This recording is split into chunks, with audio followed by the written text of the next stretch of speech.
Jane Longhurst is the Chief Executive of the Meetings Industry Association, the MIA, and she's joined us today for Custard Connects to talk about the MIA, but more importantly to talk about the industry and the impact of coronavirus on our industry and on the future. So just first of all, Jane, I think what people would like to hear is, what is the specific role of the Meetings Industry Association? Hi Petra, and thank you for the invitation.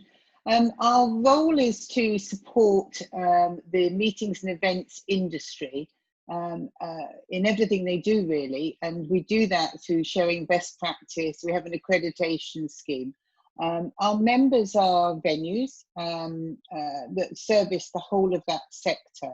So if you want to put on a meeting or an event, you will be within the meetings and events industry portfolio, if you like, that we look after. So it's a big industry. We've got 800 members. There's around about 14,000 venues in the UK. So whilst we're big in our own field, we've got plenty of space to grow. Okay, and I mean, there's some big numbers there. So in what way has your role changed? Because I'm assuming that with coronavirus, there's been a bigger impact on the associations and the bodies coming together to help create a pathway for venues and for events professionals. So that must have changed dramatically over the last 4 months for you? Yeah, it certainly has. We started back on 9th of March, which just seems like a lifetime ago, when we launched a support conference, for want of a better word.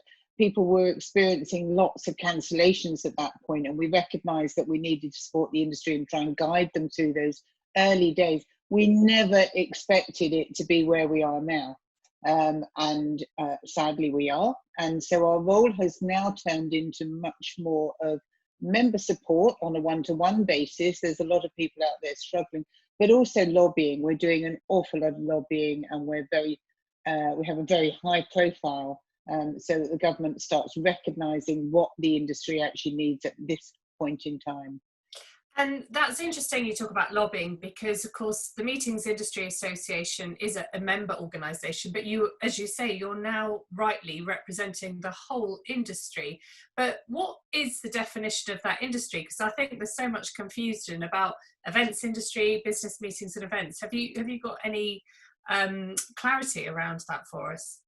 We belong to an organisation called the Business Visits and Events Partnership, and under that umbrella sit our sector, which is business meetings and events, in addition to outdoor events, festivals, weddings, you name it. It's a whole gambit of events across the board.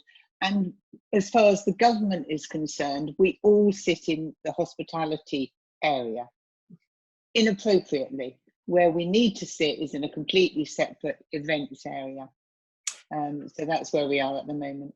And that's interesting, because you're right, it is categorised as hospitality, which includes everything from cafes to bars to mobile food vans, and there's very, very different challenges. So what are the biggest challenges specifically for the business meetings events sector through what's happening with coronavirus? Sure. Right now, well, at the moment, most of the venues are closed, other than to maybe, if they have accommodation, offering accommodation to essential workers. So just maintaining a closed building is hugely expensive. So in terms of cash flow, it's a massive impact. For some venues, it's costing them in the region of £500,000 a month just to stay closed, which is enormous. So that's a big challenge. But actually, the ultimate challenge, I think, is going to be coming back, not getting themselves ready to come back, because they can do that. They are very agile as a sector. It's more about making sure that we have built the confidence in the buyers, so that when they open, there are people attending their events. Do you think there should be more that the government is putting in place? Obviously, they've put in the furlough scheme. Is there more they should be doing specifically for this sector? I think the government are doing a fantastic job. I think that, this is an unknown territory for everybody, and I think they have responded really well. I think they now need to start looking at not just extending the furlough scheme, we heard that they've done that this week, but actually treating it in a different way for different sectors. So for the hospitality industry, when people start coming back into their businesses, they're not going to need 100% of their staff. So we need it phased, but we need it phased in a different way to that which was proposed this week, which was just about bringing back some part-time workers. And I think it needs to go on much, much longer for our sector. I think our sector won't return probably until the autumn, possibly the late autumn, and so the furlough scheme needs to go further for this particular sector. And you talked about the large numbers of venues, obviously, that you represent. What are the consequences if that government support is withdrawn too early?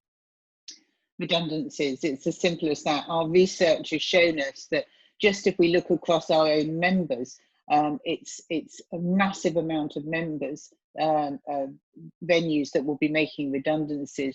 If we scale it across the whole sector, you're looking at over 150,000 redundancies across the sector in a very short period of time. And those redundancies also just impacts much broader than our industry, doesn't it? Because the supply chain, it just filters through. I mean, that goes right down to your florists, your entertainers, everybody. Yeah, and local shopkeepers, because don't forget the economic impact on every town that any venue will bring is enormous. So, and we're looking at a lot of the low-skilled jobs as well. So, these are people who probably won't easily find other employment. So the impact is massive, yes. And you talked about lobbying at the beginning, and that's something that's been fairly consistent for the MIA throughout the last 4 months. What do you feel? Do you feel that the government is listening to our industry, or there's still quite a gap? Obviously, you're quite supportive of what they've done so far, but are they listening enough? I was really disappointed this week to see the 50-page document and not actually see a mention of the events sector. It still refers to hospitality, and there's a sort of vague mention around larger venues may not be able to open at the same time as other hospitality sector. So they're listening, but I think perhaps they don't know how, because it's such a difficult sector to define. We're in very close contact with DCMS, and we're doing everything we can to make sure that they understand and get the message, and they do, and they're pushing it up the chain, but I think it's going to take many, many years. I don't think that's a unique problem to the UK either. I think that's across the world. Yeah, and there's complexities around travel as well, which obviously has an impact. I mean, in terms talking about the rest of the world, what do you see as the biggest challenge in terms of the travel restrictions they're putting on the UK, but also for business travel and business meetings? Inbound is massively important to the industry, and the impact on our cities is going to be huge. London, Edinburgh, Glasgow, they all rely on inbound business tourism, and it needs to come back, and it needs to come back as a priority. And do you think our industry is pulling together in the right direction? Do you think we're being, you can't do this alone, so obviously you're working with people like VVEP, but has the industry as a whole, are the venues looking after the supply chain, or event organisers, agencies, are we pulling together in the right direction? I think a large proportion of the sector is. I think collaboration between other associations is good.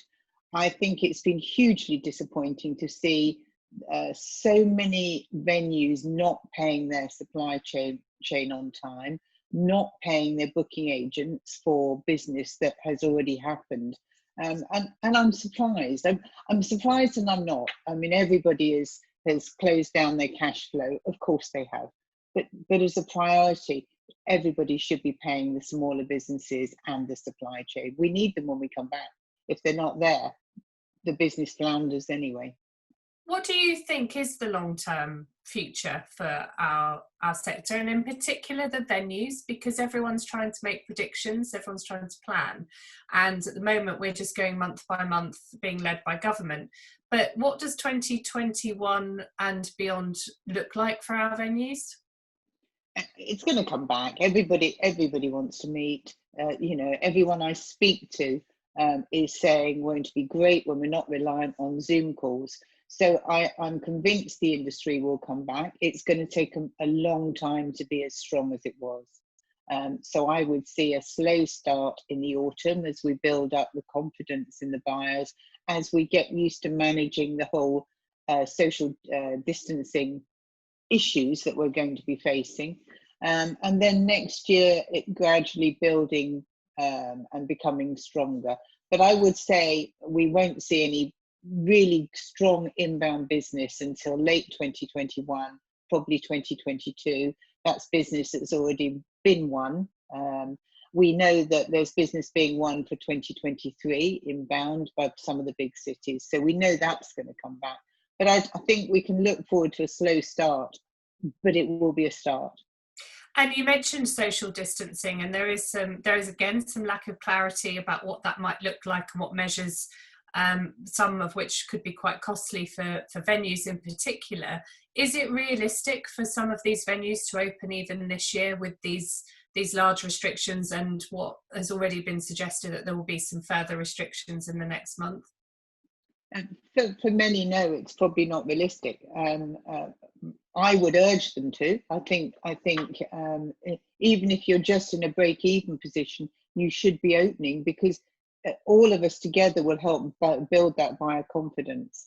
But no, our research is showing that I think the figure was 46% are saying that they would be able to open, and something like 60% were saying that they wouldn't break even. So yeah, there's some anomalies there that we need to address, but you know, it's the only way to build confidence. And one of the suggestions, obviously, at the moment is about putting in place hybrid events, so utilising the technology that we're so used to now, such as Zoom, and for those venues that maybe can only host 5 or 10 people at a time, is actually doubling that up and creating a hybrid event using technology. Has this technology been a curse, or is it a saviour for venues to be able to continue in the short term?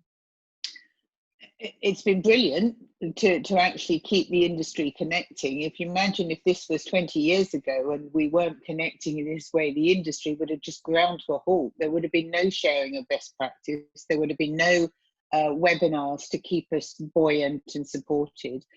So it's been fantastic during this period. My fear is that there will be a number of organisations who now feel they don't have to meet. I think that will change, but I think that's going to take some time.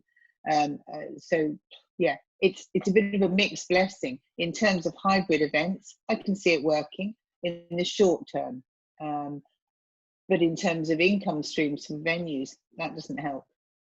So Jane, you've obviously been doing a huge amount over the last couple of months, and responding very quickly to all of the changes and all of the guidance from government. What do the next 3 to 6 months look like for the MIA, and particularly the projects and plans that you're working on? Yeah, we've had to be very agile during this period because the government's moving at such a pace, and we're trying to keep up, obviously, and share any news we can with the members, and we'll continue to do that. Our lobbying is a big priority for us, and that will continue. It is an absolute must that we get the furlough extended as long as our sector needs it, and that it's phased. And then in addition to that, as a direct support to the members, we're delivering what we're calling a COVID clause, that they can pop straight into their contracts to support the work they're doing. Because people do want to sign contracts for future events, but at the moment there's a bit of a resistance to actually put a signature on that bottom line. So this will help buyers understand what their rights will be if there's a second wave. So that's a work in progress at the moment. Longer term, we've got some quite exciting things going on. We're working on a new project. In fact, we are around about 50% of the way through on the project. We're going to be launching a platform that will do a number of things for the sector. It will manage the AIM process so that everybody can put their documentation online, and it can be accessed at any point by them to make sure that their legal documentation is current. In addition to that, it will manage their customer feedback, which is a really important part of making sure that venues are operating at the absolute peak of excellence. But in addition to that, what it will start doing is collecting some stats that actually, even during this period, we've realised that if we had this system running now, we could have delivered stats much quicker to government, and this system will collect those for us direct from our members. So that's really important, and we're hoping to have that launched certainly within the next 4 to 5 months, and that will go out to all of the members completely free of charge. It'll be just another benefit that we bring to them. So yeah, certainly a busy few months ahead. Yeah, it sounds like it. So I really appreciate your time today and taking the time to share what you've been up to and your thoughts on the industry and the clarification around what our industry stands for and the predictions for next year. So thank you very much, Jane, and thank you for joining us today. Thank you, Petra.